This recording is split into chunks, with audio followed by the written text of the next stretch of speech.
Elena, Luna, Hi. hi. Hi, Bunny. Hi. Say hi. Look at it. Oh, she was sleeping before this. I think he's going down for a nap right now. Well, it'll let us big kids talk. It's so good to see you again. We've had a very fun week together. You are a part of our benefit for Dornbecker Children's Hospital called Tatas for Toys. Which is a wonderful. Yeah, I'm so excited to be part of that.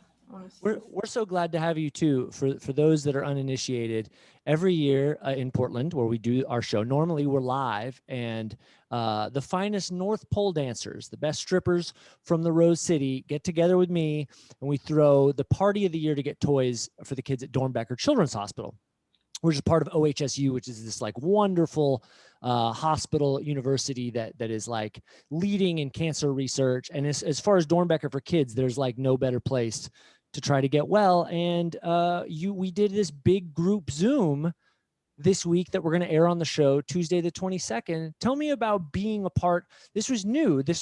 You were with the 12 Bays of Christmas. We danced. Mm-hmm. We sang, we changed costumes, we were goofy.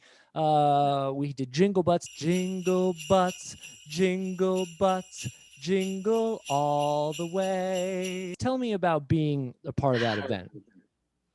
Well, I'm not a stripper, but I'm from Oregon originally. I was born there, and I'm in LA now doing adult work, so it's essentially the same thing. And it was a super fun, like heartwarming. Everyone was so like pleasant and excited to be part of that. Yeah! Yay! Go. Yeah, you're doing it right. So it's really cool to see Aaron and what he's doing and changing the stigma around sex workers and how we do help our like neighborhoods and our communities, and we want to be part of that. And it's just a great way to have heartwarming, happy feels for the holidays. Wow, that was great. And you also shot some adorable behind the scenes. Yeah, on my cell phone. Yo, what is that background? Stop. Okay, how about I unwrap this robe? Unwrapping. You're gonna give us. I'll unwrap my robe to my ex outfit. Yeah. This the sexiest telethon ever? Yeah.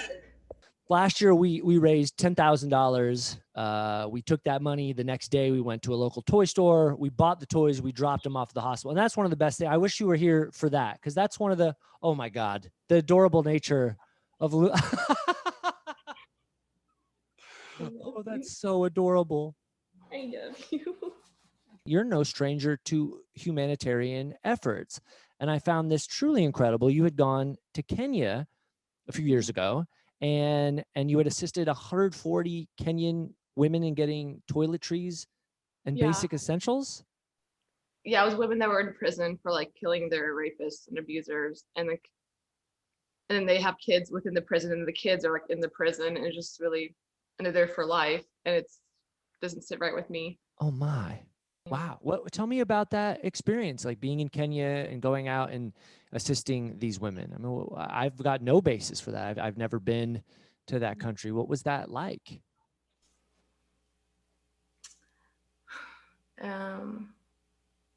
was eye-opening and makes you grateful for what you have. And then coming back to the States and seeing just how ungrateful and how we never have enough things, and seeing that upset me a lot. But there are also people in Kenya that were saying that they felt bad for us because we were essentially like slaves for these big corporations, and how our food is poisoned here, and like big pharma and all of that. And I get it, because they live off the land, which is kind of how I want to live one day, go back to our roots and eat like organic farm grown food that has real nutrition in it. But it's interesting how it taught you, as much about them as it did about yourself and us. So this is so great when you're connected with us, in this event, because you're from Portland. We had crossed paths in a younger version of our lives. Did you know that? I don't think so. No. Yeah, we had I didn't know it at the time, of course, but we had at your old job out in Beaverton, we had Mind Blow, right? Wait, 24 hour? What are we talking? What job? Well, I wasn't going to say what it is, but yeah, you just alluded to it. Yeah. 24 Hour Fitness, the Beaverton round one. Yeah, my mom No. lives out that way. Yes. I was front desk and I did some like service manager stuff there, and then kids club. So no. Yeah, I'd met you at the front desk, not in depth or anything, but we, would say hi and, chat briefly. And then we ran into each other at Fred Meyer. What? Isn't that weird? Heck? That's wow. I know. No way. No 'Cause, way. like, goodness, there's so many people. Oh, I mean, it's crazy. It was wild to reconnect in the future. And then I connected the dots. And the way that I did was you had posted something about 24. Oh and yeah, I was like, blonde hair. And I was like, what? Oh my God. Blonde hair, glasses shorter. That's the same person. So Oh my God. look Wow. at us. Yeah. And like my Connected. whole life did it like a 180 and you're still part of it, which is like the universe. It's like, hello, I guess you're meant to be in my life somehow. I am incredibly honored. You've given me my most memorable moment of the year. That's a big thing. You said you gave me the cute butt compliment, and that is right. that is still number one. That's on my top 10 list of the year. That's still number one. You got a cute butt on you. I'm like, okay. Really? I didn't. Oh I didn't know. Now Sally said she's gonna Google my butt. Yeah. Shows ever.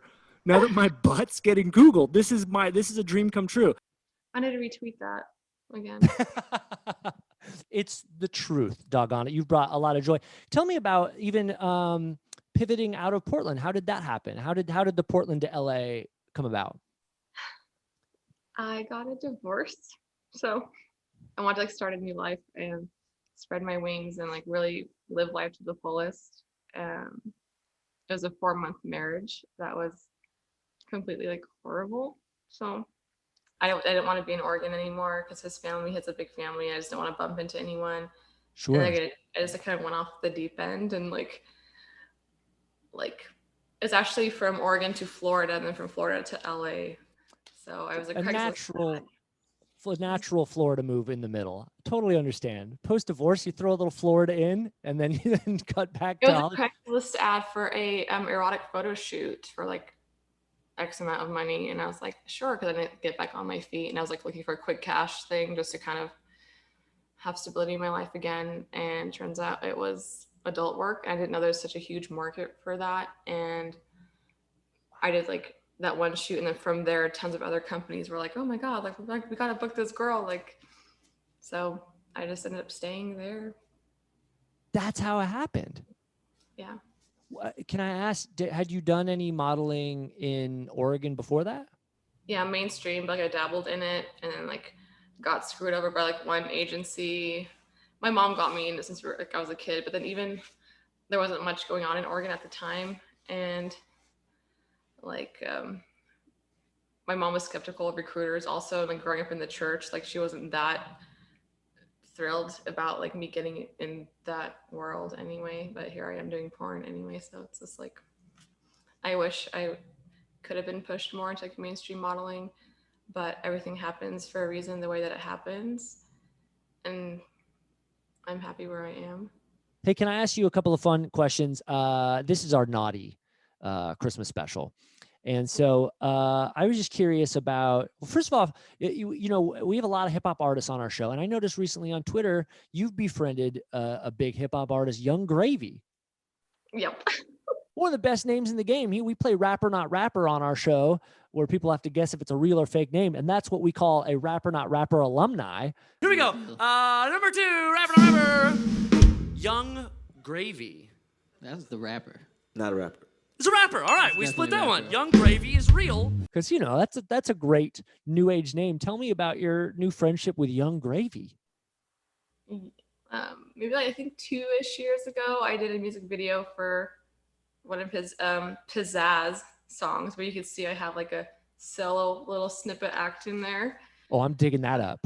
don't got the drip, I got a splash. I don't make rap, bitch, I make smooth jazz. Yeah.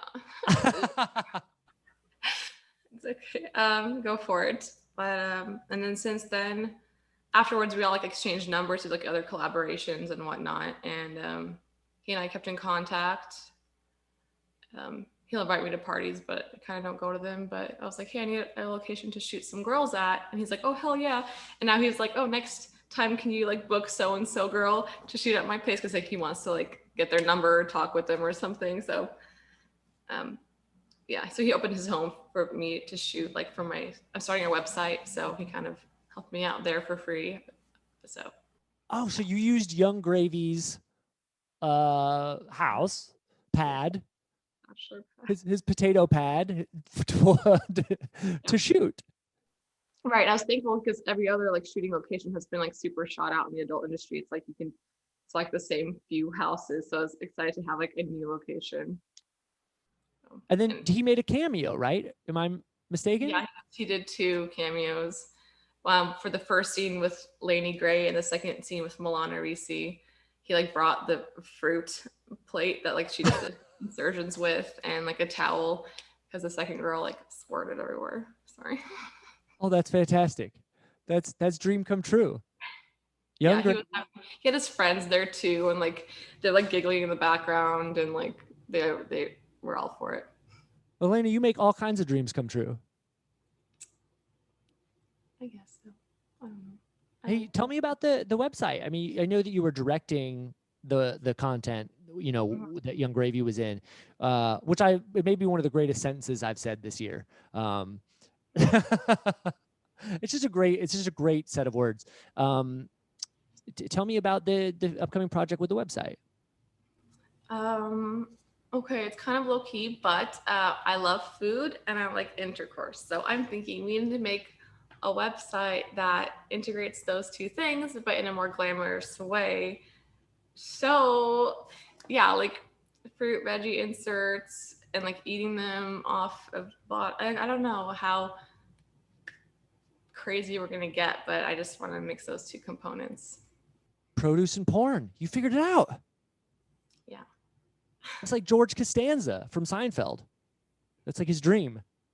Oh, well, right on. Hello. Oh, I was either going to name it Culinary Desires or edible insertions, like edible arrangements. But Look, if I could, from a comedic side of things and just a linguist side, culinary insertion is extraordinary.